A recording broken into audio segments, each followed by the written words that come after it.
আসসালামু আলাইকুম। প্রিয় দর্শক, অন্য মঞ্চের আলাপ চাইতে আপনাদের সকলকে আমন্ত্রণ জানাচ্ছি। প্রিয় বন্ধুরা, প্রীতি সালাম এবং শুভেচ্ছা নেবেন। ডক্টর ইউনূস মনে হয় যে চাইছে যে ম্যাডাম বোধহয় মরে যাক বা এখনই মরে যাবে। এদিকে গতকাল মানে বাংলাদেশের ইতিহাসে এটা খুব রেয়ার ঘটনা যে একই দিনে ক্যাবিনেট মিটিং বা উপদেষ্টা পরিষদের সভা, আবার ওই দিনেই একনেকের মিটিং। তো গতকাল দুটো মিটিংই হয়েছে, দুটো মিটিংয়েই ডক্টর ইউনূস বেশ দীর্ঘ বক্তব্য রেখেছেন এবং উপদেষ্টা পরিষদের মিটিংয়ে তিনি বলেছেন যে এখন আর অন্য কিছু ভাবনার সুযোগ নাই, এখন একটাই ভাবনা, ওনার সুস্থতা, ওনার সুস্থতা, ওনার সুস্থতা। তিনবার বলেছেন। তার মানে ডক্টর ইউনূসকে এখন এই খালেদা জিয়ার এই অসুস্থতার মুহূর্তে বেশ নির্ভার মনে হচ্ছে এবং অন্য কিছু ভাববার সুযোগ নাই। মানে কি, এই ডিসেম্বরে তো ফেব্রুয়ারি নির্বাচনের তফসিল ঘোষণা করার কথা। আমরা কি তাহলে অন্য কিছু ভাববার সুযোগ নাই বলে নির্বাচনী ভাবনা থেকে সরে যাব? এদিকে বিএনপির চাপের মুখে এবং অনেকটা বিএনপির সহানুভূতি অর্জনেরও একটা মানে এক ঢিলে দুই পাখি মারার মতো ব্যাপার। ডক্টর ইউনূস তার উপদেষ্টা পরিষদ হঠাৎ করে বেগম খালেদা জিয়াকে ভেরি ভেরি ইম্পর্টেন্ট পার্সনের স্ট্যাটাস দিয়ে তার জন্য এসএসএফ নিয়োগ করেছে। এই এসএসএফ কেন নিয়োগ করা হলো এটা নিয়েও অনেক আলোচনা সমালোচনা চলছে। ভিডিও ক্লিপে দেখলাম যে এভার কেয়ার হাসপাতালের সামনে ব্যারিকেড বসানো হচ্ছে, সম্ভবত ভিড় এড়ানোর জন্য, অথবা যদি কোনো কিছু ঘটে যায় তাহলে যাতে কর্মী নেতাদের একটা হ্রাস নিয়ন্ত্রণ করা যায়, এটাও হতে পারে। দুটো ইন্টারেস্টিং খবর দিই। একটা হলো যে যারা মনে করছেন বেগম খালেদা জিয়া বোধহয় মারা গেছেন, তাকে রাখা হয়েছে, অনেকে এটা নিয়ে কথা বলছেন এবং আমাকে অনেকে জিজ্ঞেস করছেন, তাদের অবগতির জন্য জানাচ্ছি যে গতকাল রাত থেকে বেগম খালেদা জিয়ার অবস্থার সামান্য উন্নতি হয়েছে। তিনি যে অক্সিজেন নিচ্ছিলেন 50%, সেটা কমে 35%-এ নেমেছে। যে ওষুধটা দিয়ে তার হার্টের ফাংশন কন্ট্রোল করা হচ্ছিল, সে ওষুধের মাত্রা অনেক কমানো হয়েছে। এখন মূল চ্যালেঞ্জটা হয়েছে যে তার যে ইনফেকশনটা হয়েছে, যে ইনফেকশনের সাইড ইফেক্টসের কারণে আরও সমস্যা হচ্ছে, সেই ইনফেকশনটা জন্য তো ট্রিটমেন্ট চলছে, অ্যান্টিবায়োটিক দেওয়া হচ্ছে। এখন অ্যান্টিবায়োটিকটা আসলে কাজ করবে কিনা, যদি অ্যান্টিবায়োটিক কাজ করে তাহলে হয়তো তিনি সুস্থ হয়ে উঠতে পারেন, যদিও এখন কোনো কিছুই বলা যাচ্ছে না। বাট এটা একটা বিষয়। আরেকটা বিষয় হলো, আপনারা খেয়াল করেছেন যে ভারতের প্রধানমন্ত্রী নরেন্দ্র মোদী তার এক্স হ্যান্ডেলে টুইট করেছেন এবং তিনি খালেদা জিয়ার দ্রুত আরোগ্য কামনা করেছেন এবং তিনি আরও বলেছেন যে প্রয়োজন হলে ভারত তার সাধ্যমতো যে কোনো সহায়তা করতে রাজি। এই টুইটটা দেখে বিএনপি শিবিরে একেবারে আনন্দের বন্যা বয়ে গেছে। এটা আমার কাছে খুবই ইন্টারেস্টিং মনে হচ্ছে। যে দলটা উঠতে, বসতে, শুইতে, ঘুমাইতে, দাঁড়াইতে ভারতকে গালাগালি করে, যাদের রাজনীতিই হলো ভারত বিরোধিতা, সেই দল ভারতের প্রধানমন্ত্রীর এক্স হ্যান্ডেলের একটা টুইট দেখা মানে সারা দেশে আনন্দের বন্যা বয়ে গেছে। এবং সাতক্ষীরায় গতকাল মিছিল হয়েছে, তোমার ভাই আমার ভাই, মোদি ভাই মোদি ভাই। মানে এই কি ধরনের বন্ডামি! বাংলাদেশে আপনি যদি স্মুথলি সরকার চালাতে চান তাহলে আপনার সবচেয়ে বড় প্রতিবেশী ভারত, তার সাথে একটা সুসম্পর্ক রাখা জরুরি। কিন্তু আপনি একদিকে গোপনে তার অনুগ্রহ চাইবেন, তার সামান্য অনুগ্রহ পাবার জন্য দিল্লি ছুটে যাবেন, তার পায়ের কাছে বসে থাকবেন, আবার তার বিরোধিতা করে আপনি রাজনীতিটা করবেন। এই ভণ্ডামিটা কিন্তু মানে জামাতেরও আছে, বিএনপিরও আছে। জামাত একদিকে এই ভারত আক্রমণ করবে, ফাটায় ফেলবে, আবার ভারতের একটু সামান্য অনুগ্রহ পাওয়ার জন্য এমন কিছু নাই যা তারা করতে রাজি না।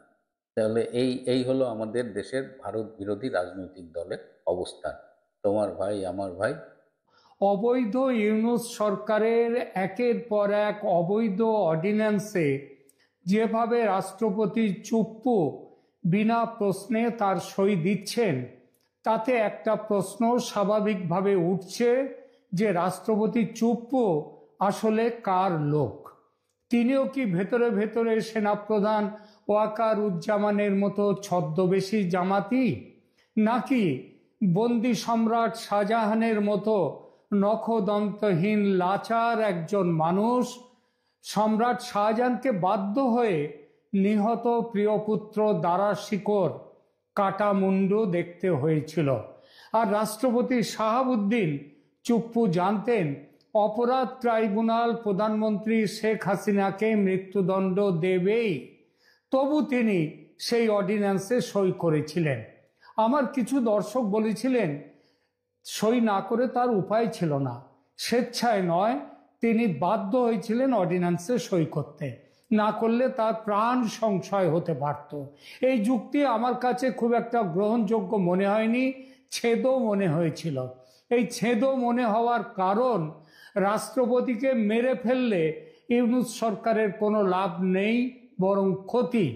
দেখুন, যারা ওই অপহরণ করে না, অপহরণ করে যাকে জিম্মি করে রেখে টাকার ডিমান্ড করে, মুক্তিপণ চায়, তাকে কাজ শেষ হওয়ার আগে কখনো মেরে ফেলে না, মারে কাজ শেষ হওয়ার শেষে।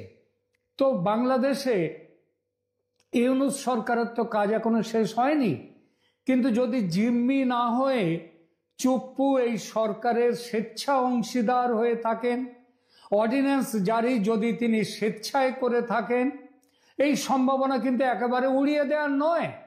বিশেষ করে রাষ্ট্রপতির সঙ্গে প্রধানমন্ত্রী শেখ হাসিনার সম্পর্কে শেষ দিকে তিক্ততা এসে গিয়েছিল বলে নির্ভরযোগ্য সূত্রে থেকে খবর আমি পেয়েছি।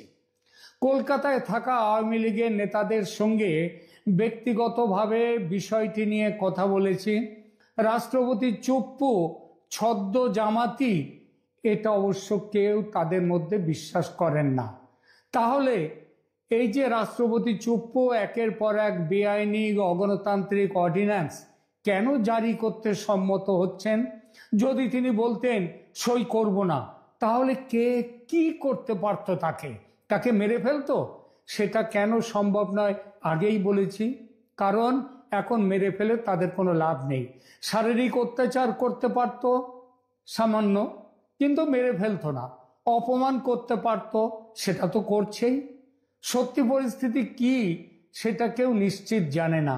আর এখানেই নতুন এক সম্ভাবনার কথা উঠেছে। এই নতুন সম্ভাবনা এসেছে ভারতের প্রশাসনের সর্বোচ্চ স্তরেও। এতদিন বিষয়টি নিয়ে কেউ সেভাবে ভাবেননি। ভাবনাটা এসেছে অতি সম্প্রতি শেখ হাসিনার ফাঁসির আদেশের পর। এই সন্দেহের জন্ম হয়েছে যে রাষ্ট্রপতি শাহাবুদ্দিন চুপ্পু কি আদৌ বেশ কিছু অর্ডিন্যান্স, বিশেষ করে আন্তর্জাতিক অপরাধ ট্রাইব্যুনালের সংশোধনী অর্ডিন্যান্সে তিনি নিজে সই দিয়েছেন, নাকি তার সই জাল করে কিংবা তার সই ছাড়াই তার নামে জালিয়াতি করে এই অর্ডিন্যান্স গেজেটে প্রকাশিত হয়েছে। দেখুন, বাংলাদেশ সংবিধানের 93 অনুচ্ছেদ অনুযায়ী জাতীয় সংসদের অধিবেশন না থাকলে এবং জরুরি পরিস্থিতিতে রাষ্ট্রপতি অর্ডিন্যান্স জারি করতে পারেন, কিন্তু সেটা অধিবেশন না থাকলে, যখন সংসদই নেই, তখন রাষ্ট্রপতি কোনো অর্ডিন্যান্স জারি করার কোনো ক্ষমতা নেই। তবে অর্ডিন্যান্সে যখনই করুন না কেন, অর্ডিন্যান্সের নিয়ম হচ্ছে অর্ডিন্যান্সে রাষ্ট্রপতির স্বাক্ষর বা সরকারি সিল সেখানে থাকতেই হবে, এবং এটি মূলত কার্যনির্বাহী ক্ষমতার, মানে প্রধানমন্ত্রীর বা প্রধান উপদেষ্টার ক্ষমতার অংশ হলেও এটির বৈধতা নির্ভর করে রাষ্ট্রপতির অনুমোদনের উপর। তাহলে এই জালিয়াতির প্রসঙ্গটা কিভাবে এলো? বিভিন্ন সূত্র থেকে রিপোর্ট এসেছে ভারত সরকারের কাছে যে বেশ কিছু অর্ডিন্যান্সে রাষ্ট্রপতির স্বাক্ষর ছিল না, বা সেগুলোর স্বাক্ষর জালিয়াতি করে যুক্ত করা হয়েছে, করে গেজেট প্রকাশিত হয়েছে। সন্দেহ হওয়ার আরও যুক্তিগ্রাহ্য কারণ রয়েছে। প্রথমত, দেশে আগেই যেটা বলেছি, যখন সংসদ ভেঙে দেয়া হয়েছে, সংসদ বলে কিছু নেই, এই পরিস্থিতিতে রাষ্ট্রপতি কোনো অর্ডিন্যান্স জারি করতে পারেন না, কারণ জারি হওয়া অর্ডিন্যান্স সংসদে পাশ করাতে হয়, যেটা এখন সম্ভব নয়। দ্বিতীয়ত, ৭১-এর যুদ্ধ অপরাধীদের বিচারের জন্য গঠিত ট্রাইব্যুনালকে যেভাবে সংশোধন করা হয়েছে সেটা আন্তর্জাতিক ট্রাইব্যুনাল কানুনের বিরোধী। তৃতীয়ত, ইউনূস সরকারের ট্র্যাক রেকর্ড, জালিয়াতির ট্র্যাক রেকর্ড। আপনাদের হয়তো মনে আছে সেই 5 আগস্টে প্রধানমন্ত্রী হাসিনা তার পদ ত্যাগ করে দেশ ছেড়ে চলে গেছেন বলা হলো, এবং সেটা বলার পরে জানা গেল সেই হিসেবে সুপ্রিম কোর্টের কনস্টিটিউশন বেঞ্চের পরামর্শের ভিত্তিতে নতুন সরকার শপথ নিল। পরে জানা গেল প্রধানমন্ত্রী শেখ হাসিনা পদত্যাগ করেননি এবং তিনি যা দেশ ছেড়ে চলে গেছেন কিন্তু পদত্যাগ করেননি। আরও জানা গেল সুপ্রিম কোর্টের পরামর্শ সেটা সুপ্রিম কোর্টের কনস্টিটিউশনাল বেঞ্চে কোনো বৈঠকই বসেনি, অর্থাৎ পরামর্শ বলে যেটাকে সুপ্রিম কোর্ট থেকে নিয়ে আসা হয়েছে সেটা আর এক জালিয়াতি। অর্থাৎ এই সরকারের তৈরি হয়েছে, ক্ষমতায় বসেছে জালিয়াতি করে। আর এই কারণেই প্রশ্ন উঠেছে, বাংলাদেশে অন্তর্বর্তী সরকারের জারি করা বিভিন্ন অর্ডিন্যান্সে রাষ্ট্রপতি সই করেননি বা তার সই জাল করা হয়েছে কি? এই সরকারের পিছনের শক্তি মানে জামাতি শক্তি, ওই আল কায়দা শক্তি, আইএসের শক্তি, এরা যেভাবে শেখ হাসিনা পদত্যাগ না করলেও তার পদত্যাগের মিথ্যা খবর প্রচার করে এবং সুপ্রিম কোর্টের জাল পরামর্শ যেভাবে জোগাড় করে সরকার শপথ নিয়েছিল, সেই একই পদ্ধতিতে জালিয়াতির মাধ্যমে ট্রাইব্যুনালের সংশোধনী অর্ডিন্যান্স জারি হয়ে থাকলে খুব কি অবাক হওয়ার মতো কথা? আদৌ অবাক হওয়ার মতো কথা নয়। নিঃসন্দেহে এই সম্ভাবনাটি গুরুতর ধরনের রাষ্ট্রীয় জালিয়াতি এটা, এবং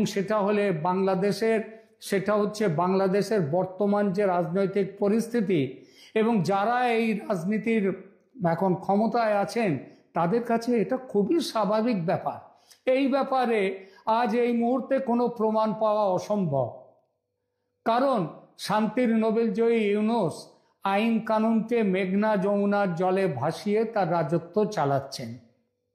প্রমাণ লোপাট, তবে ভবিষ্যতে এর প্রমাণ পাওয়া যাবে যদি না বড় প্রমাণটিকে, অর্থাৎ রাষ্ট্রপতি শাহাবুদ্দিন চুপ্পুকে এই সরকার বিদায় নেয়ার আগে চিরকালের মতো চুপ যদি না করিয়ে দেয় তাহলে প্রমাণ এক সময় আসতে বাধ্য।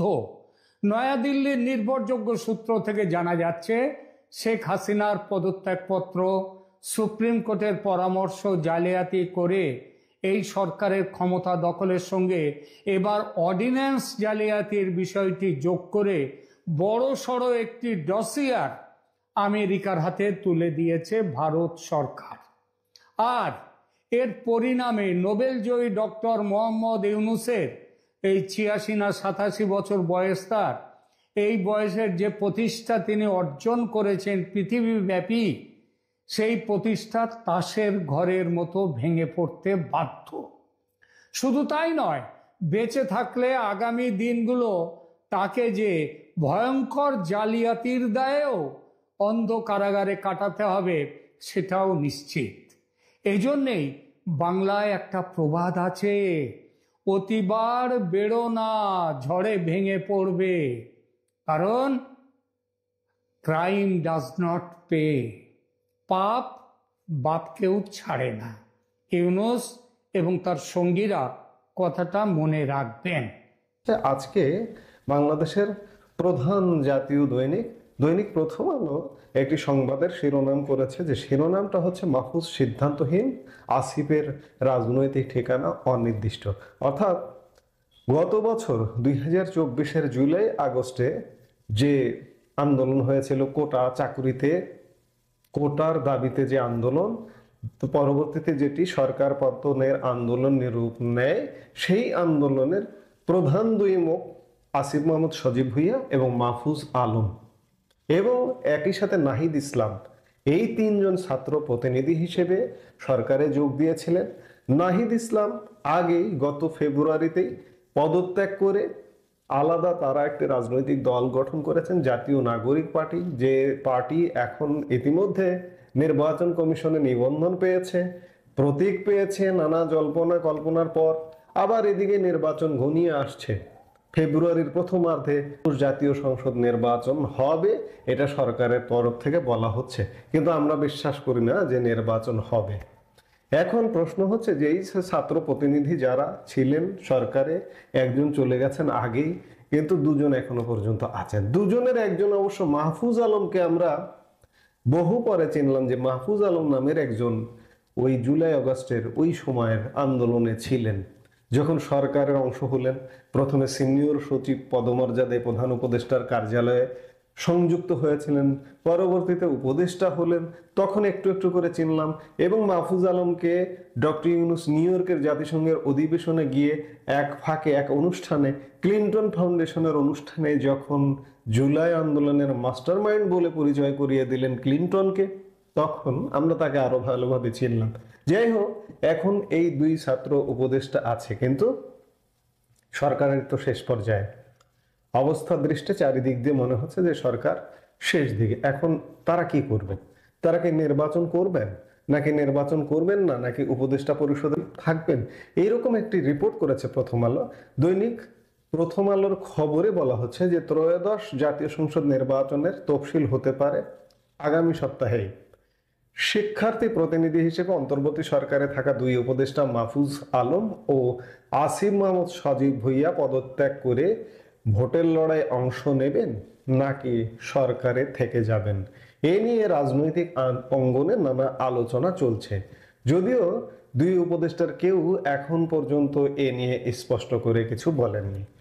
তথ্য ও সম্প্রচার মন্ত্রণালয়ের উপদেষ্টা মাহফুজ আলম পদত্যাগ ও নির্বাচন করার বিষয়ে এখনো সিদ্ধান্ত নেননি বলে গত রোববার রাতে প্রথম আলোকে জানিয়েছেন। অন্যদিকে স্থানীয় সরকার মন্ত্রণালয়ের উপদেষ্টা আসিফ মাহমুদ সজীব ভুইয়া ঢাকা থেকে ভোট করবেন, সেটা আগেই জানিয়েছেন।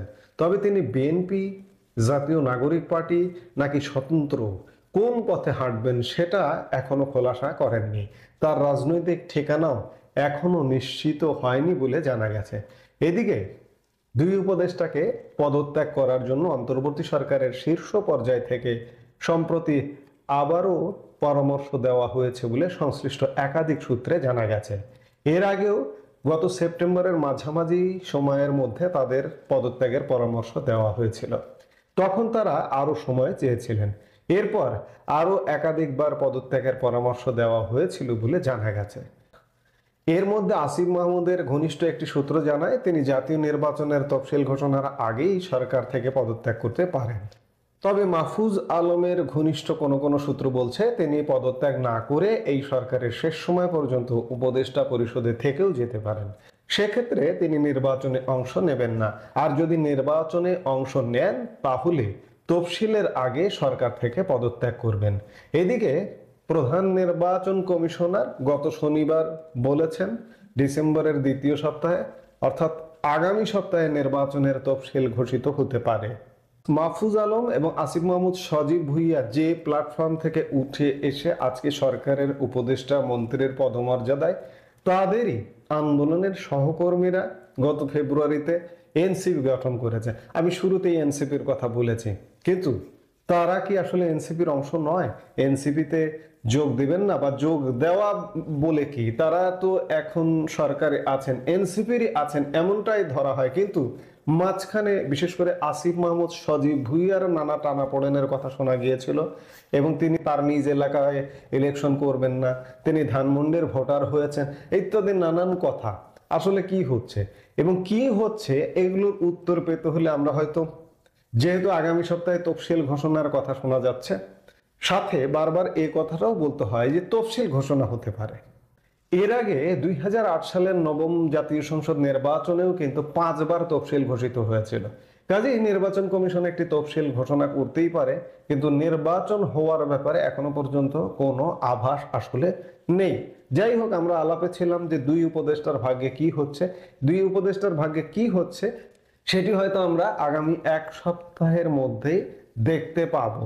সেই দেখতে পাবার জন্য আমাদের নিশ্চয়ই এই সপ্তাহ অপেক্ষা করতে হবে। 2009 সালে জানুয়ারিতে ক্ষমতা গ্রহণের পরে ফেব্রুয়ারির 25 এবং 26 তারিখে বিডিআর এর বিদ্রোহ হয়েছিল এবং 25 তারিখের শুরুতেই 57 জন আর্মি অফিসারকে নির্মমভাবে হত্যা করা হয়েছিল। শেখ হাসিনার সরকার সবে ক্ষমতায় এসেছে এবং সেই সরকারকে বিব্রত করবার জন্যই এই হত্যাকাণ্ডটি সংগঠিত হয়েছিল বলেই অনেকে ধারণা করে। যা হোক, এই নিয়ে তদন্ত হয়েছে, এই নিয়ে আদালতে বিচার হয়েছে, নিম্ন আদালতে অধিকাংশ মামলার রায় হয়ে গেছে।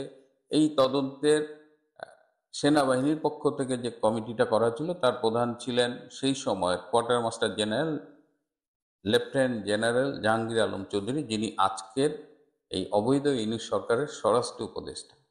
তো আমরা জাহাঙ্গীর আলম চৌধুরীর একটা ভিডিও ক্লিপ দেখি, পাশাপাশি আসেন আমরা একটু জেনে নিই যে 2009 সালে এই বিডিআর বিদ্রোহ এবং হত্যাকাণ্ডে আসলে কি ঘটেছে। তারা খেয়াল করেছেন যে 57 জন আর্মি অফিসার মারা গিয়েছিল, তাদের মধ্যে অধিকাংশই ছিল আওয়ামী লীগের সাথে সংশ্লিষ্ট পরিবারের সদস্য।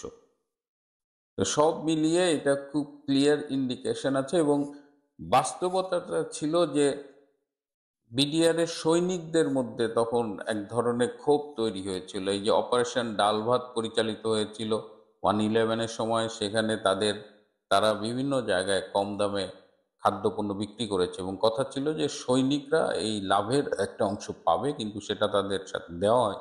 এছাড়াও অনেকের বিরুদ্ধে অভিযোগ ছিল তারা সৈনিকদের সাথে ঠিক ভালো ব্যবহার করছে না। সো এইসব কারণে এই বিদ্রোহটি হয়েছিল এবং এই বিদ্রোহের সাথে তখন বলা হয় যে সেই সময় স্থানীয় বিএনপির কিছু নেতা হাওয়া দিছিল আর কি, এটা সার্কামস্টেন্সিয়াল এভিডেন্সে মনে হয়েছে। তো সেই অবস্থায় হঠাৎ করে এই ডক্টর ইউনূস অবৈধভাবে ক্ষমতা দখল করে আবার এই প্রহসনের একটা কমিশন করে দিয়েছে এবং কমিশনের প্রধান ছিল একসময়ের বিডিআর এর মহাপরিচালক মেজর জেনারেল আ.ল.ম. ফজলুর রহমান। এই ফজলুর রহমান 2001 সালে তিনি যখন দায়িত্বে ছিলেন তখন সিলেট এবং কুড়িগ্রামের সীমান্ত এলাকায় বিডিআর এর সাথে বিএসএফ এর একটা সংঘর্ষ হয়েছিল এবং সেখানে বিএসএফ এর বেশ কয়েকজন সদস্য মারা গিয়েছিল। এইটা নিয়ে পরে ফজলুর রহমান দাবি করেছিল যে তাকে ফিল্ড মার্শাল উপাধি দিতে হবে।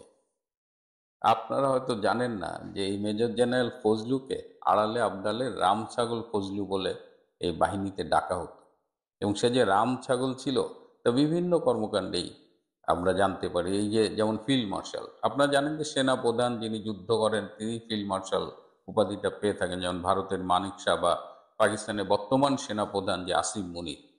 কিন্তু বিডিআর এর মহাপরিচালক কি করে ফিল্ড মার্শাল উপাধি দাবি করে সেটা নিয়ে অনেক হাসাহাসি হয়েছে। যাই হোক, এটা নিয়ে আর কথা বলতে চাই না।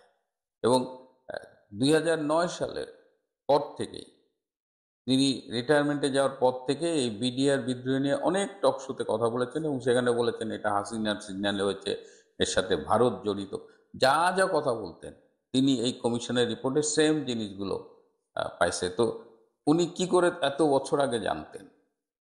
তদন্ত তো করলেন এই যে গত বছরের অগস্টের পরে যখন কমিশন হইল, তা আপনি তদন্ত করলেন লাস্ট 13-14 মাস, আর আপনি 2009 সাল থেকে একই জিনিস জানেন। আপনাদের 2004 সালের 21শে আগস্টে সে গ্রেনেড হামলার কথা মনে আছে না?